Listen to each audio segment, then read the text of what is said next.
Hola, buenas noches. Bienvenidos a quienes nos acompañan en este jueves de Conocer para Crecer del CSIC. ¿Sí me escuchan bien? Sí, Moni, adelante. Gracias. En el día de hoy tenemos el tema, la importancia de hacer que el dinero trabaje por ti.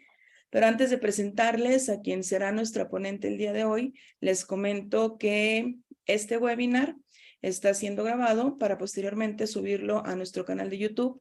Aprovecho la ocasión para invitar a que visiten nuestro canal de YouTube, además de poder revivir este webinar del día de hoy, van a poder encontrar otros con personas extraordinarias en diferentes temas en el ámbito de derecho, de sustentabilidad, de inclusión y de periodismo, entre otros. Le pido a Mauricio, quien es parte del equipo de CSIC, que en el chat nos coloque por ahí la liga del canal de YouTube para que ustedes lo puedan copiar, guardar, y en cuanto tengan oportunidad nos visiten y puedan ver las extraordinarias ponencias que hemos tenido en jueves pasados, así como la que tendremos este jueves. Les pido de favor que mantengamos durante la presentación nuestros micrófonos en silencio para no interrumpir la presentación de la ponente, así como quienes tengan oportunidad de prender su cámara para tener una interacción más personal con ella, pues les pido de la manera más atenta que lo hagamos. Les comento que al final de la presentación hay una sesión de preguntas y respuestas. En el transcurso de la exposición podemos en el chat ir colocando ahí dudas, comentarios que tengamos, o bien al final levantar la manita y con gusto les abrimos el micrófono para que puedan hacer su comentario o externar su duda o comentario y que la ponente nos pueda responder. Sin más, me voy a permitir presentar a quien estará con nosotros esta tarde. Ella es Mariana Minuti. Es licenciada en Economía y Finanzas por la Universidad Iberoamericana de Puebla. Cuenta con 7 años de experiencia y una amplia trayectoria en el sector financiero, ya que ocupó diferentes puestos en la institución bancaria HSBC. Se ha desempeñado como directora de finanzas del primer fideicomiso de energía e infraestructura en México, que cotiza en la Bolsa Mexicana de Valores como FIBRAE. Cuenta con la certificación asesor en estrategias de inversión de la Asociación Mexicana de Instituciones Bursátiles y actualmente se desempeña como asesora financiera independiente en la firma CAI Capital. Sin más, muchas gracias, Mariana, por acompañarnos esta noche. Gracias por compartir con nosotros un poquito de tanto conocimiento que tú tienes acerca de la cultura financiera. Yo sé que sembrarás un precedente en todos nosotros al terminar la plática acerca de nuestra manera de ahorrar, de nuestra manera de ver el dinero y de nuestra manera de ver nuestro futuro económicamente. Bienvenida, Mariana, y te cedo el uso de la voz. Gracias, Moni, y a todo este equipo por la presentación y la invitación. Y no sé si ahorita puedan ver la presentación. Sí, ya la vemos muy bien. Perfecto. Pues sí, el día de hoy vamos a hablar de un tema pues muy relevante para ustedes y para su bolsillo, que es el tema de la importancia de hacer que el dinero trabaje para ti y no tú por él.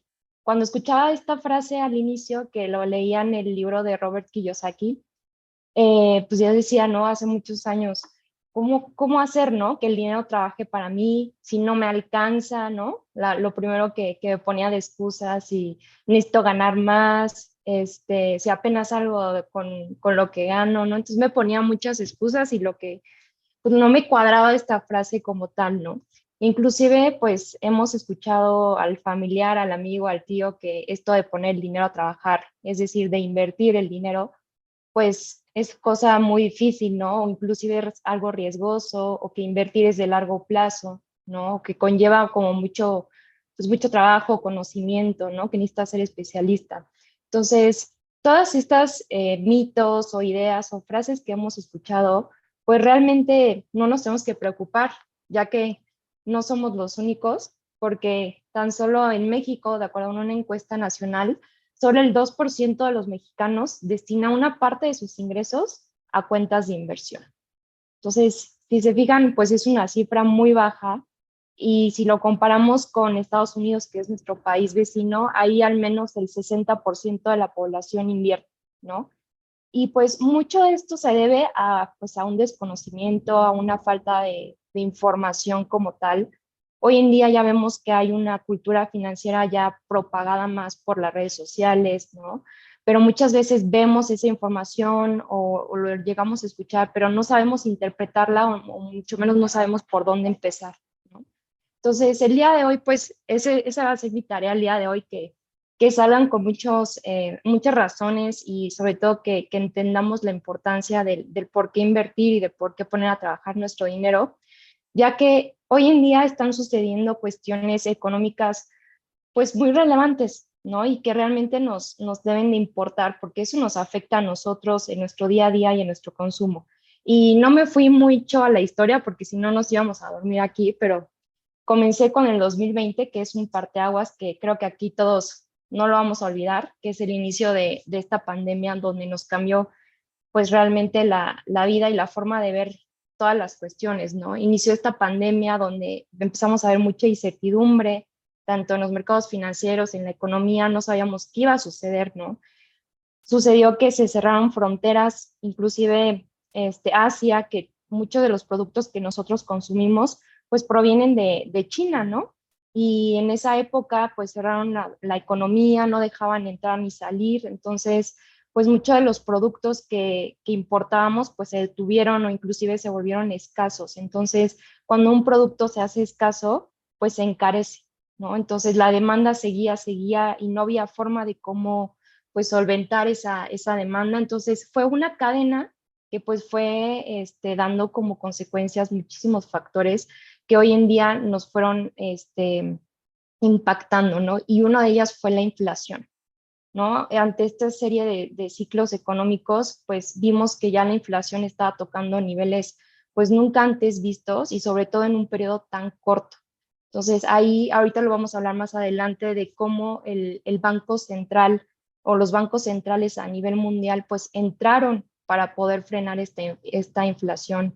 Y bueno, esto es ya de lo que pasó, ¿no? Pero hoy en día, en el presente, seguimos viendo cuestiones que nos siguen impactando, ¿no? Y que a veces no creíamos que iba a pasar con la crisis de estos bancos estadounidenses grandes, ¿no? Tanto regionales como globales que colapsaron por unas malas decisiones en las inversiones y por cómo se estaban tomando las decisiones en ese momento dentro del banco. Entonces, así podemos seguir y vamos a pasar los días y pueden surgir cosas nuevas. Entonces, siempre vamos a estar, pues, no estamos exentos a este tipo de situaciones, entonces sí se vuelve relevante en cómo administramos nuestro dinero y de qué forma nos podemos proteger, ¿no? Que eso es lo más importante, o sea, cómo me está afectando lo que está sucediendo hoy en día, pero cómo desde donde estoy puedo yo afrontar eso. Y una de ellas es poniendo a trabajar nuestro dinero. Y aquí sí quiero dejar bien en claro que ahorrar e invertir son dos cosas diferentes, ¿no? Porque sí me ha tocado platicar con gente que me dice, oye, Mariana, es que yo ya invierto, ¿no? Y yo, a ver, ¿cómo? Cuéntame un poquito, ¿no? Y me dice, no, pues es que yo recibo mi sueldo, mi ingreso y separo una parte y la dejo ahí. Y sí, está bien, ¿no? Estás ahorrando, estás separando una parte de tu ingreso, pero ese dinero no está trabajando. Entonces, cuando el dinero ya está trabajando, estamos hablando de que ya se está invirtiendo. Entonces, básicamente invertir es poner ese dinero que has separado para que trabaje en diferentes instrumentos financieros con la finalidad de que te generen ingresos sin la necesidad de que tengas que trabajar por ello, ¿no? Y esos ingresos ahorita vamos a llegar a cómo se llaman. También ahora invertir nos va a generar rendimientos y estos rendimientos van a hacer que ese dinero sea mayor a lo que estamos viendo de la inflación, ¿no? E inclusive, por ejemplo, si hoy en día una persona ahorra, no es lo mismo una persona que ahorra para un viaje, ¿no? Y que separa, no sé, 100 pesos diarios de su ingreso y se quiere ir de viaje a Europa, pues va a lograrlo, sí lo va a lograr, pero a lo mejor en un periodo de, no sé, 5 años, ¿no? En cambio, si tú pones a invertir el dinero, si lo pones a trabajar, te vas a ir en 2 años, ¿no? O en menos tiempo que tan solo lo hubieras dejado ahí en tu cuenta sin generar ningún ingreso. Entonces, ¿cuáles son las principales razones? Hay distintas razones de las cuales la importancia de poner a trabajar tu dinero, pero aquí puse las más importantes en este caso para mí. Y una de ellas es generar ingresos pasivos, que esto es lo que les comentaba hace rato, que son aquellos ingresos de los cuales proviene de un sistema que trabaja para ti. estos ingresos que se generan sin que tú trabajes, ¿no? Tú puedes estar de viaje, acostada, dormida, como tú gustes, pero vas a estar generando ingresos y esos son ingresos pasivos. Y la otra es que podemos aprovechar el poder del interés compuesto. Cuando tú ahorras, cuando tú inviertes, se están generando esos ingresos pasivos, pero no solamente se generan y se quedan ahí, se reinvierten junto con el capital que tú invertiste y así sucesivamente. Entonces, con el tiempo vas a tener capital más rendimiento y se van reinvirtiendo. Entonces, con el tiempo, esto puede hacer que tu dinero crezca de manera exponencial, ¿vale? Entonces, aquí hay dos factores importantes, tus ingresos pasivos y el interés compuesto. Otra razón importante, y que esta es yo creo que una de las más importantes, es la inflación, ¿no? Este es el enemigo número uno de nuestros ahorros, ¿no? Si nosotros únicamente dejamos el dinero en nuestra cuenta bancaria sin generar un ingreso o ahorramos en la típica alcancía o en la tanda de la vecina o en donde ustedes quieran, pero no está generando un porcentaje que al menos supere la inflación, estamos perdiendo poder adquisitivo, ¿vale? ¿Y qué es la inflación? Básicamente la inflación es el incremento en la mayor parte de los productos que consumimos, ¿vale? Es un índice que mide alrededor de 300 productos que consumen los mexicanos. ¿Y cómo lo vemos reflejado? Por ejemplo, algo yo creo que no me van a dejar mentir, cada vez que vamos al súper las cosas están más caras, ¿no? Antes íbamos con 1,000 pesos, nos alcanzaban para 10 productos, ahora nos alcanzan para 4, ¿no? Con la misma cantidad obtenemos menos producto. O simplemente viendo en las tienditas cuánto cuesta hoy en día un gansito cuando antes nos costaban 2 pesos o los famosos chetos, ¿no? Que costaban 50 centavos y hoy en día nos cuestan más de 20 pesos, ¿no? Entonces, ahí es donde está reflejada la inflación. Entonces, invertir nos va a prevenir o nos va a construir un ingreso extra para que no sintamos ese efecto de la inflación.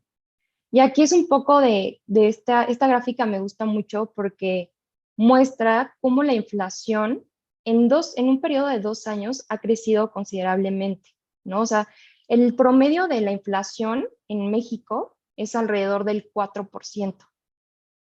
Y en 2022 terminamos en el 8%, ¿no? Entonces sí hubo un incremento pues gradual. Hoy en día la inflación está alrededor del 7%, ¿no? Sigue siendo alta, porque el objetivo del Banco Central es mantener la tasa de inflación del 3%.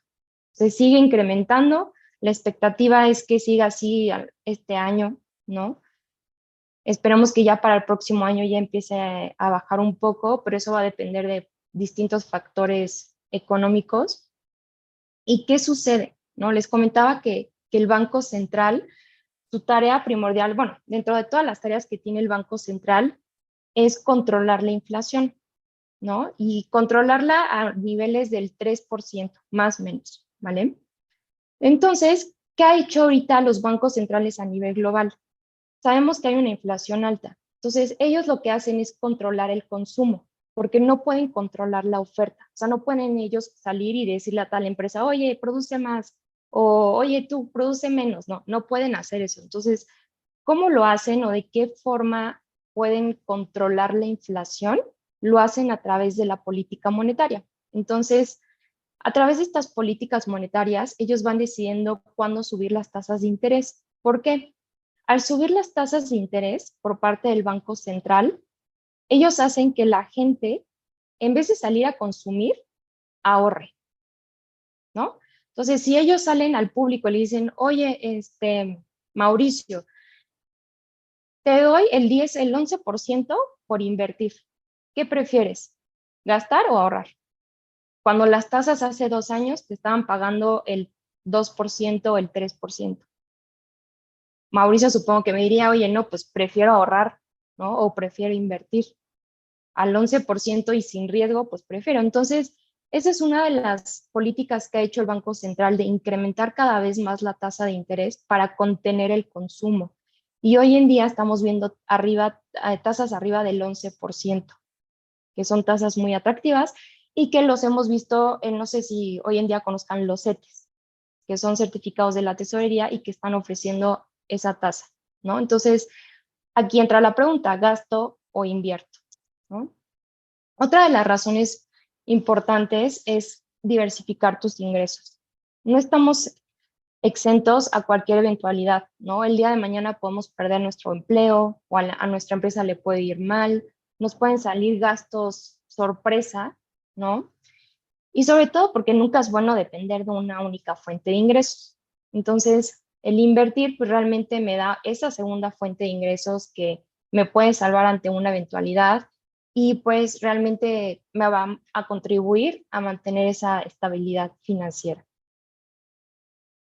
Y muy bien, ahora que ya entendimos estas razones del por qué es importante invertir, nos vamos a pasar a la parte de cómo construyo ese plan financiero que me permita hacerlo, ¿no? Porque, pues sí, no, ya entendimos por qué es importante invertir, por qué es importante trabajar el dinero, pero no vamos a ir con el vecino que nos dijo, oye, invierte en esto que te está dando el 40% de rendimiento, ¿no? No nada más vamos a ir por la vida invirtiendo en cualquier cosa que nos ofrezcan, sino que tenemos que armar un plan financiero, ¿no? Tenemos que saber hacia dónde vamos y vamos a ver cuáles son esos pasos. El primero de ellos es saber hacia dónde voy, ¿no? ¿Qué es lo que quiero lograr? ¿Hacia dónde voy? ¿Cuál es mi meta o mis prioridades financieras? Y para hacerlo hay una metodología que se llama SMART. Esta metodología, a través de cada palabra de como tal de la palabra SMART, nos va diciendo que esta meta debe de ser específica, es decir, que debemos de definir con exactitud lo que buscamos lograr, ¿no? Sin mucho rodeo, sin mucho teoría, ser muy específico qué es lo que queremos lograr. Que sea medible. ¿Esto qué quiere decir? Toda meta tiene que tener un objetivo o algo cuantificable. Si no tiene algo cuantificable, no es una meta. Entonces debe de tener algo que lo puedas cuantificar. Que sea alcanzable y realista, es decir, que sea posible para uno, ¿no? Me ha tocado clientes cuando trabajamos esta parte de sus objetivos que me dicen, no, pues es que yo quiero en un mes ser millonario, ¿no? Casi, casi. No, o sea, al menos que recibas una herencia de la tía que no conocías, ¿no? Pero hay que ser realistas y hay que tocar un poco tierra y decir, a ver, ¿esto es posible? ¿Esto es viable? Sí, no. Y otra cosa es que tenga un plazo para que tú puedas poner en marcha y sepas tu deadline dentro de esa meta financiera. Como ejemplo, aquí hay mi meta específica es comenzar mi plan personal de retiro, ¿no? Medible, 1,500 para mí es una suma que no será difícil de conseguir si reduzco mis gastos hormiga, que aproximadamente son 50 pesos diarios, o estoy dispuesta a sacrificar una salida a comer, a cenar, que normalmente uno se gasta eso, porque algo que sí me gustaría agregar aquí es que toda esta planificación financiera requiere de sacrificios, ¿no? Muchas veces creemos que esto va a ser fácil o que queremos todo inmediato, ¿no? Porque vivimos en una época de la inmediatez, de que queremos ver resultados rápido, de que todo lo queremos rápido, ¿no? Entonces, esto requiere de sacrificio, de hábitos, de que todos los días nos pongamos a cuestionarnos de, a ver, esto sí es necesario, este gasto realmente lo tengo que hacer, lo necesito, es una prioridad, entonces hay que hacer sacrificios en el día a día. Y tiempo, ¿no? Hay que ponerle tiempo a nuestra meta y alcanzable, esta meta sí es alcanzable para mí, entonces sumo todas las características de esta metodología SMART, entonces me va a dar una frase muy concreta que es comenzar mi plan personal de retiro con una aportación mensual de 1,500 a partir de 1 de junio de 2023. Entonces, como podrán ver, es una frase muy concreta, muy directa y con una parte cuantificable y realista. Y así lo pueden hacer. Lo recomendable es que sean 3, que empiecen con 3 metas financieras y que tengan el corto, el mediano y el largo plazo, ¿vale? ¿Qué nos referimos con corto plazo? Que sea menor a 1 año. Mediano de 1 a 3 y de largo de 3 años en adelante. Entonces, si estos ustedes lo ven como en una gráfica de pie, se van a dar cuenta que en el corto plazo podemos tener aquello que es pronto, ¿no? O sea, no sé, a lo mejor acabar una deuda, ¿no? De una tarjeta de crédito, o por ejemplo, armar un fondo de emergencia, ¿no? Este fondo de emergencia ahorita lo vamos a ver más adelante porque es importante, o comprar un coche, ¿no? En el mediano plazo un viaje, en el largo plazo ya estamos hablando de cuestiones de a lo mejor de comprar una casa o de ver cuestiones del retiro, ¿vale? El segundo paso es, una vez que ya tenemos identificado qué es lo que queremos, ahora sí vamos a hacer un radar de cómo están nuestras finanzas, ¿no? Porque si no sabemos cómo está la situación, pues no sabemos hacia dónde, cómo nos vamos a dirigir o qué tenemos que quitar, qué tenemos que poner. Entonces, es necesario identificar, esto lo pueden hacer en un Excel, en una agenda, como ustedes acomoden, los ingresos fijos y los ingresos variables. Ingresos fijos son todos aquellos que llegan por sueldo, por ejemplo, si estás rentando algún departamento, esos ingresos que sí o sí tienes de forma periódica. Y tus ingresos variables son aquellos que pueden llegar o no pueden llegar o que tienen pues cierta volatilidad, ¿no? Por ejemplo, si inviertes en inversiones, si obtienes ingresos por comisiones o trabajas por horas extra o trabajas independiente. Esos son ingresos variables. Y por otro lado tenemos los gastos fijos, que son aquellos que sí o sí debes de hacer, ¿no? Como la luz, el agua, la renta, el súper, la colegiatura, el pago del crédito hipotecario, por ejemplo, o el automotriz.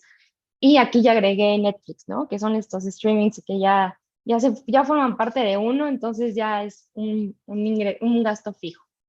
Y los gastos variables, pues son todos aquellos que, no sé, nuestros gastos para ir a un concierto, aquellas consultas médicas que salen de forma espontánea, algún viaje o una reparación del coche, ¿no? Entonces, tenemos que identificar estos ingresos y gastos, sumar nuestros ingresos tanto fijos y variables e identificar qué gastos, porque me ha tocado veces en las que los gastos variables pesan más, ¿no? Que inclusive que los ingresos.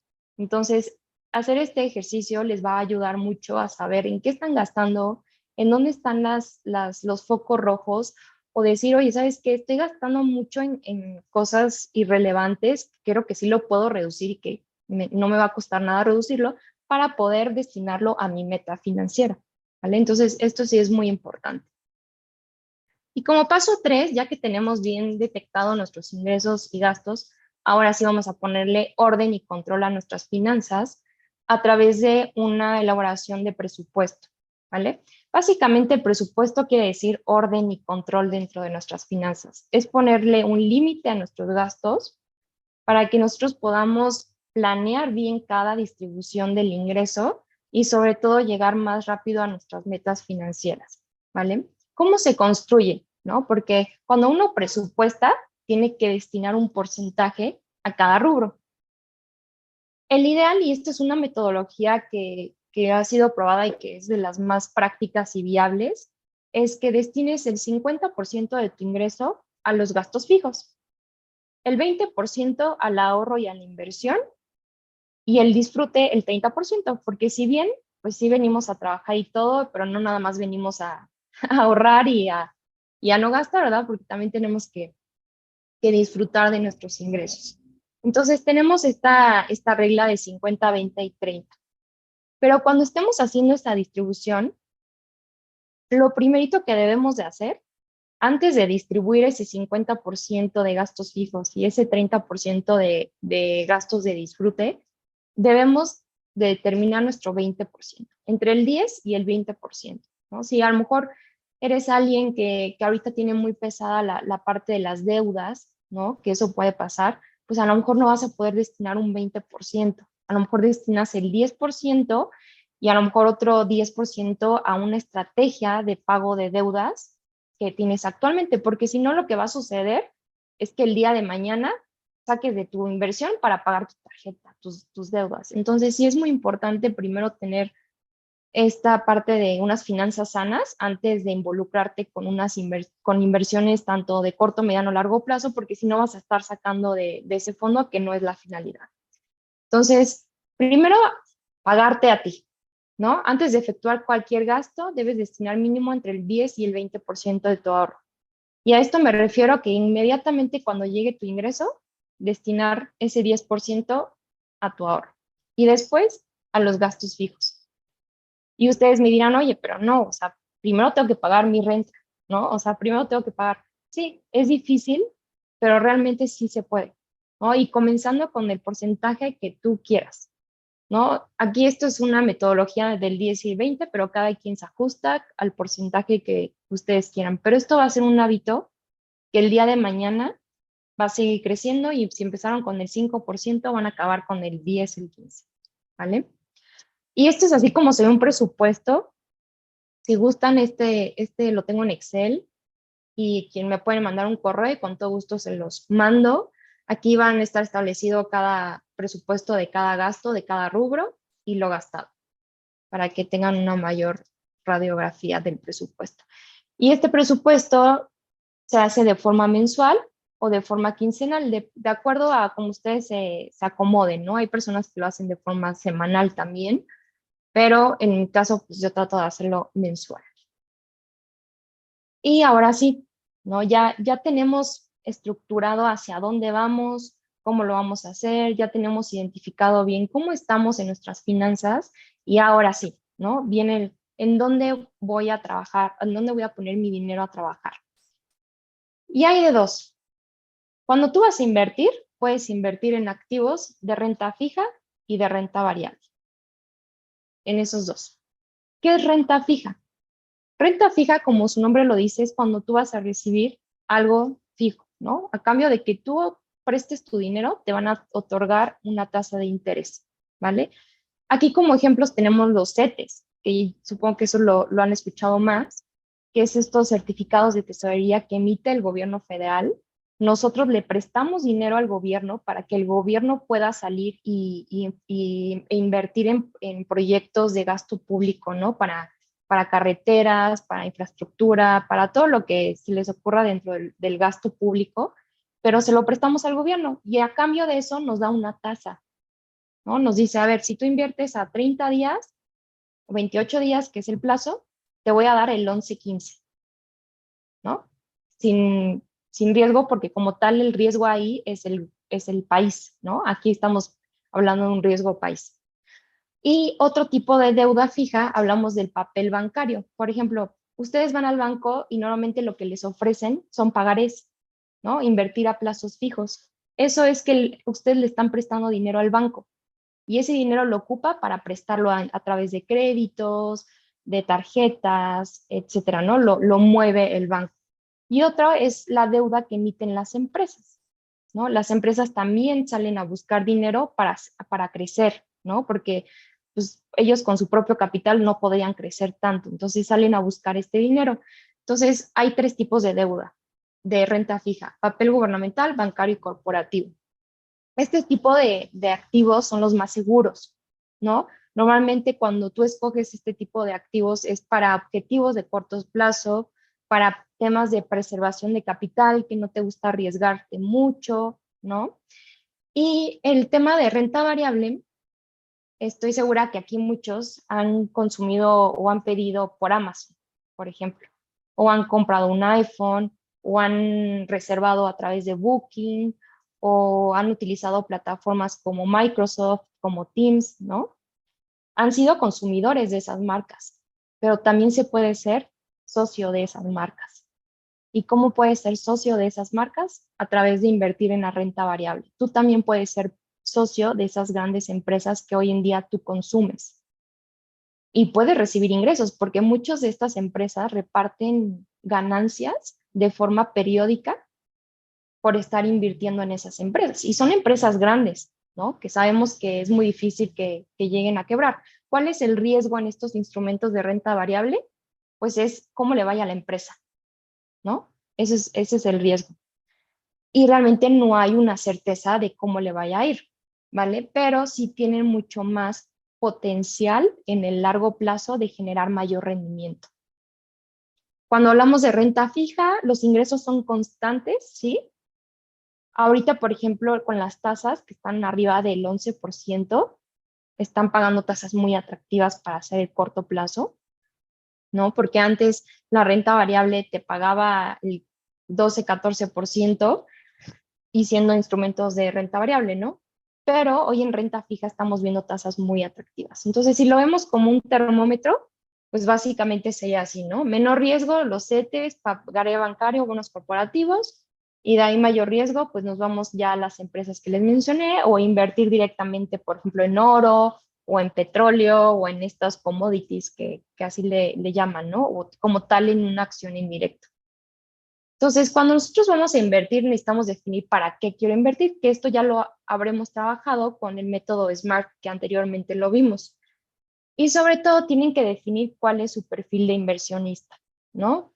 Porque si bien, no sé, uno dice, ay, a mí me gustaría invertir en Amazon o en Google o en tal empresa, pero si soy un perfil conservador y el día de mañana quiebra Google, no, hombre, aparte de darme gastritis, colitis y acaba en el hospital, pues realmente no es lo que va con mi perfil. Entonces, sí es muy importante hacer este tipo de perfil de inversionista, que hoy en día lo pueden hacer en Internet, hay muchos cuestionarios, y si no, pues a través de una asesoría guiada pueden identificar este perfil, pero sí es muy importante para la toma de decisiones, ¿no?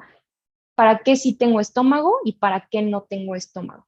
Y hay tres tipos de inversión, perdón, de perfil de inversionista: el conservador, el moderado y el agresivo. Y lo último que es muy importante es diversificar tus fuentes de ingreso o diversificar estas inversiones.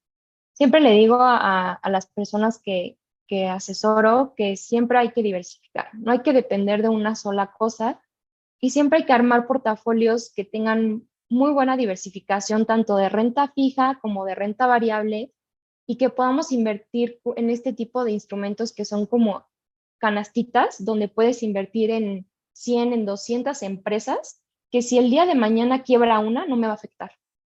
Porque si de mi 100% estoy diversificada en 2,000 empresas, no me importa si quiebra una o dos, porque pues realmente no voy a ver la minusvalía como tal. Entonces, entre más diversifiquemos en empresas, en industrias, en países, en sectores, va a ser mejor para el largo plazo y también vamos a obtener mayor rentabilidad. Por ejemplo, también pueden invertir en bienes raíces, ¿no? La otra vez estaba sacando un video de cómo invertir en bienes raíces sin la necesidad de comprar un bien inmueble directamente, ¿no? Porque a veces es mucho más caro invertir en un bien inmueble o inclusive pues el tema del mantenimiento, de darle seguimiento, que si lo vas a poner en renta, ¿no? Invertir en fibras es invertir en bienes inmuebles, ¿no? Básicamente es un fideicomiso donde las personas aportan esos bienes inmuebles y tú inviertes en ese fondo y te van a dar dividendos de forma constante de las ganancias que se generen de las rentas de esos bienes inmuebles, ¿no? Entonces, hay muchas opciones de inversión, que eso es lo interesante hoy en día para todos los perfiles de inversionistas, para todos los horizontes de inversión, tanto de corto, mediano y largo plazo, hay opciones de inversión. Invertir no nada más es de largo plazo, también hay opciones de inversión para corto plazo, pero lo más bonito de todo esto es que se puede hacer una diversificación muy óptima para cada perfil. Entonces, como resumen, así se vería una diversificación óptima patrimonial para temas de corto plazo, mediano y largo plazo, ¿no? En menor de 12 meses, que es mi corto plazo, enfocado más a renta fija, ¿no? Tanto local o internacional. Ya cuando nos vamos a mediano plazo, una diversificación óptima entre renta fija, renta variable, local e internacional. Y si hablamos ya de más de 3 años, pues sí me diversifico más en todos, ¿no? O sea, y más cargado a la renta variable internacional. Pero ojo, esto va a depender mucho de cada uno de ustedes, de sus objetivos y de lo que estén buscando. Y por último, me gustaría comentarles que siempre es importante informarnos, ¿no? Hoy en día contamos con muchas herramientas tecnológicas para poder buscar información acerca de qué plataformas existen, si actualmente en mi banco puedo invertir, ¿no? Hay diferentes casas de bolsa que me permiten hacer estas inversiones. Investigar sobre los conceptos básicos, ¿no? De, oye, a ver, la otra vez escuché a Mariana hablar de los ingresos pasivos, voy a meterme a investigar sobre eso, ¿no? Conceptos básicos sin ser especialistas, pero sí les va a ayudar mucho a sus tomas de decisión y buscar asesoría, ¿no? Eso es súper importante, que vayan de la mano, que esas decisiones la tomen con un especialista, que los ayuden. En este caso, nosotros les ayudamos a escucharlos, a identificar, a planear a diversificar, ¿no? Y que ustedes logren esas metas en el tiempo que ustedes se los proponen.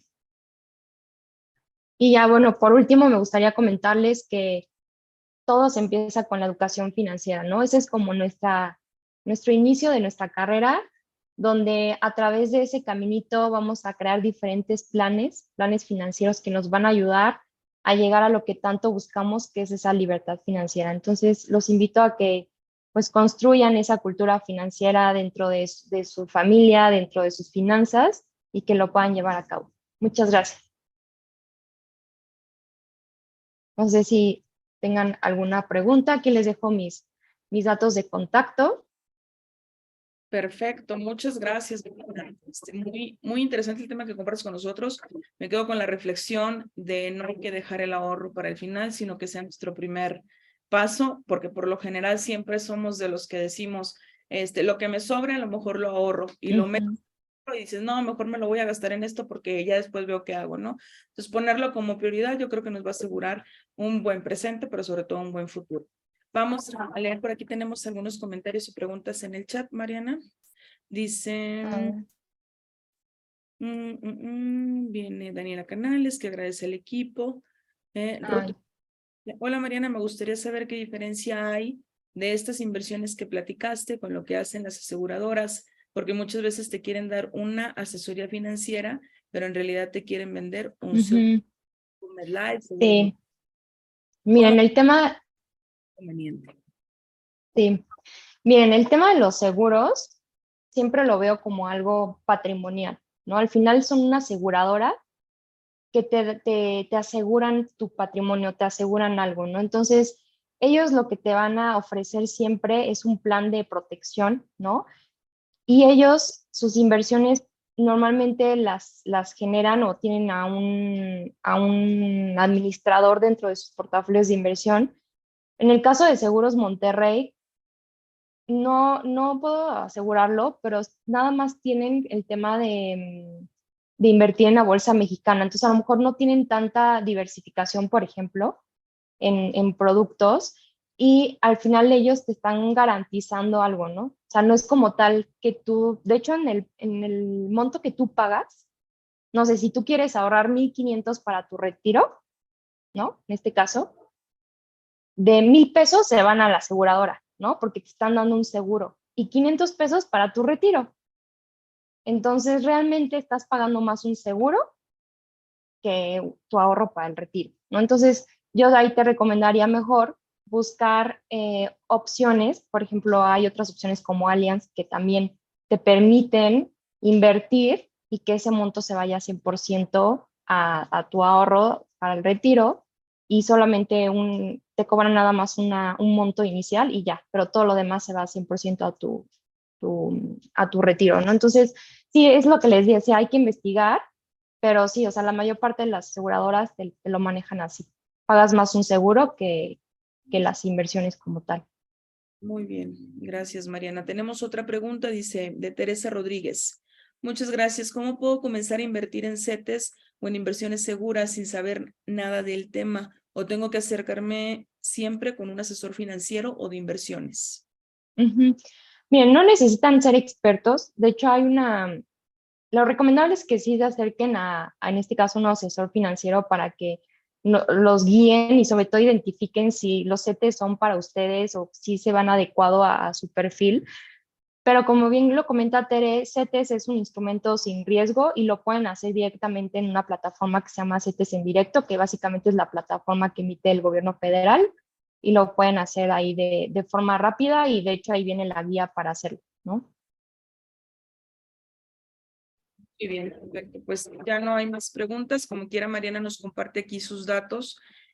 Busquen asesoría, ya sea con ella o con alguien más, pero sí háganlo porque definitivamente va a cambiar la perspectiva que tenemos de nuestra cultura financiera. Gracias, Mariana, por compartir con nosotros esta noche. Gracias a quienes participaron. Les recuerdo que tenemos nuestras redes sociales donde pueden ver qué ponencias siguen. Tenemos Facebook, Twitter, Instagram y página web, cecic.mx. En prácticamente todas tenemos algunos programas abiertos a los cuales se pueden inscribir, los pueden consultar en nuestra página web. Sin más, muchas gracias nuevamente, Mariana, por esta excelente presentación, esta excelente ponencia que sin duda nos va a dejar pensando un buen rato y seguramente tomaremos cartas en el asunto. Gracias a todos quienes participaron y nos vemos el próximo jueves. Gracias al equipo. Gracias. Buenas noches.